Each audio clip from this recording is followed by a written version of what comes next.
सोलन के जोनाजी मार्ग पर चल रहे सड़क चौड़ीकरण एवं सुधार कार्य को लेकर स्थानीय लोगों में भारी नाराजगी देखने को मिल रही है। क्षेत्रवासियों का आरोप है कि निर्माण कार्य के दौरान बरती जा रही लापरवाही के कारण उन्हें आर्थिक नुकसान के साथ कई तरह की परेशानियों का सामना करना पड़ रहा है।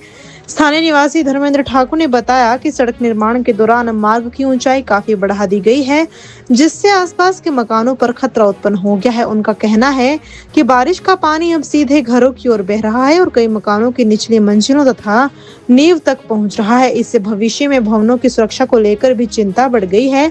उन्होंने आरोप लगाया कि निर्माण कार्य के दौरान पानी और सीवरेज की पुरानी पाइपों को बिना पूर्व सूचना के क्षतिग्रस्त कर दिया गया। इसके चलते प्रभावित परिवारों को नई पाइपें डालने के लिए अपने स्तर पर हजारों रुपए खर्च करने पड़ रहे हैं। कई परिवारों को 50,000 से लेकर 1 लाख रुपए तक का अतिरिक्त आर्थिक बोझ उठाना पड़ रहा है। वहीं ठाकुर ढाबा के संचालक राजेंद्र कुमार ने बताया कि क्षेत्र में उचित जल निकासी व्यवस्था नहीं होने के कारण बारिश का पानी दुकानों और घरों के सामने जमा हो रहा है।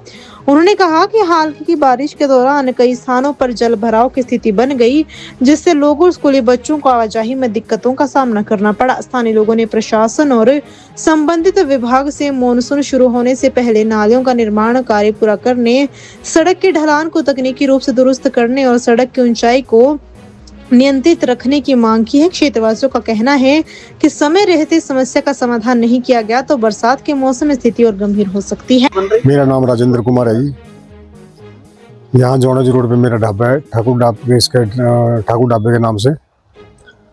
और ये जैसे रोड का काम चल रहा है, ये दिन प्रतिदिन लेट कर रहे हैं। इनके पास ना तो निकासी के लिए पानी के लिए कोई प्रॉपर नाली है, ना कोई सिस्टम है।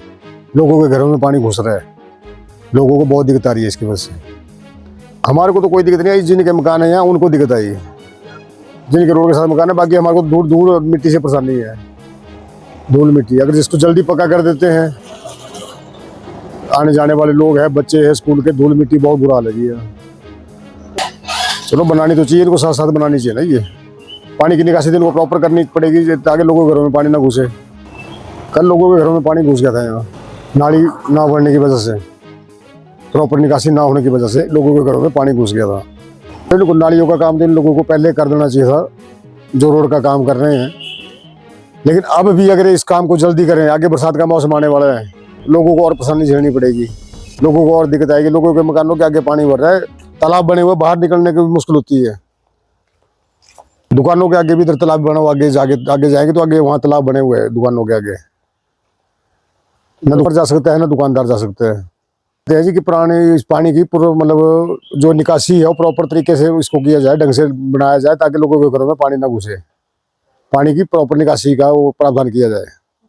पिछले कई दिनों से जोनाजी रोड जो पीछे से चौड़ा होता आ रहा है, ये कोई केंद्र की योजना थी सड़क की, जिसके तहत ये चौड़ा हो रहा है। और जब जोनाजी रोड के जब शहर के नज़दीक आया तो ये इसकी ऊंचाई जो है जब यहाँ पे ज़्यादा बढ़ा दी गई, और ऊंचाई ज़्यादा बढ़ाने के कारण जो है लोगों के घरों को बड़ा नुकसान हुआ है। क्योंकि सड़क का ये हो सकता है इनका कोई किसी टेक्निकल कोई ऐसा पॉइंट हो सकता है जैसे ऊंचाई इसकी बढ़ाई गई, पर ऊंचाई इतनी ज़्यादा बढ़ाई गई कि जो हमें जो वहाँ के जोनाजी रोड के निवासी है उनके जो कड़ी मेहनत से बनाए गए मकान है वो लगभग निचली मंजिलें ख़त्म भी हो गई, और साथ में इतना नुकसान हो रहा है, पानी सारा का सारा जो है मकानों में आ रहा है। तो उनको कोई ऐसा ध्यान करना चाहिए था, क्योंकि हमारा भी उतना ही अधिकार बनता है इन सड़कों पर जितना अधिकार वाहनों का और चलने वालों का है। क्योंकि मकान साथ बने, हमने अपना सेटबैक वगैरह सारा कुछ छोड़ने के बाद जो मकान बनाए थे, और उनको ऊंचाई ये देख के करनी चाहिए थी कि हमारा भी नुकसान होता है। और ठेकेदारों ने जब इसकी पटाई भी करी तो भी बड़े दर्दनाक तरीके से पटाई करी, और जो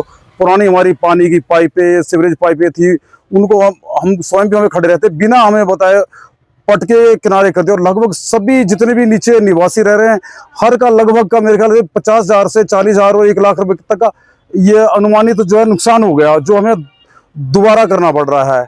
और उन ऊंचाई के कारण दूसरी बात ये होगी कि उसके अंदर नाली ना होना, उन्होंने अपना जो कर रहे हैं सिस्टम को बड़ी शुरू से कर रहे हैं। नाली ना होने के कारण जो पिछले कल जो बारिश हुई वो सारा का सारा नाली ना होने का उसका कुछ स्लोप का हमें तो पता लगाने की पानी दोनों साइड से आ रहा है, बीच में इकट्ठा हो रहा है और मकानों की तरफ वो जा रहा है। इससे मकानों को आने वाले समय में, क्योंकि बरसातें आ रही है, बहुत नुकसान होने का चांस रहेंगे, क्योंकि ये पानी सारा का सारा बाहर ना निकल के नाली उन्होंने सारी बंद कर दी, तोड़ तोड़ा इस ढंग से करी कि चारों साइड का नाली बंद हो गई, पाइपें टूट गई, सब कुछ हो गया, और वो पानी लोगों के मकानों की उसमें आधार में जा रहा है, जिससे कि मकानों के लिए आने वाले टाइम में खतरा हो सकता है। हाँ, ये ठीक है, और इनको नालियों का, क्योंकि इनको आजकल की जो बरसात की संभावना को देखते हुए और लोगों की मुसीबतों को और समस्याओं को देखते हुए ये नालियों का काम उसे अतिशीघ्र शुरू कर देना चाहिए, ताकि, और साथ में इसका स्लोप को ये सीमित कर देना चाहिए कि ज़्यादा इसको ऊंचाई ना देकर नालियों को भी इस ढंग से बनाए, ताकि अब लोगों ने अपनी पाइपें वगैरह डालनी है, ड्रेनेज डालनी है, वो अपना काम कर ले। लोग अपनी पाइप लगाते हैं, अपना पिछले उसको ठीक करते हैं, तब तक फिर पिटाई का काम शुरू हो जाता है। लोगों को भी इस बारे में अभी तक समस्या है कि भी ये पाइपें जो है ऊंचाई कितनी करेंगे, नाली कहाँ खोदेंगे, हम अपनी पाइप कहाँ डालें। तो ये जो टेक्निकली तरीके से इसे इस ढंग से करें कि सड़क भी बन जाए और वहाँ पे रहने वालों का नुकसान भी ना हो।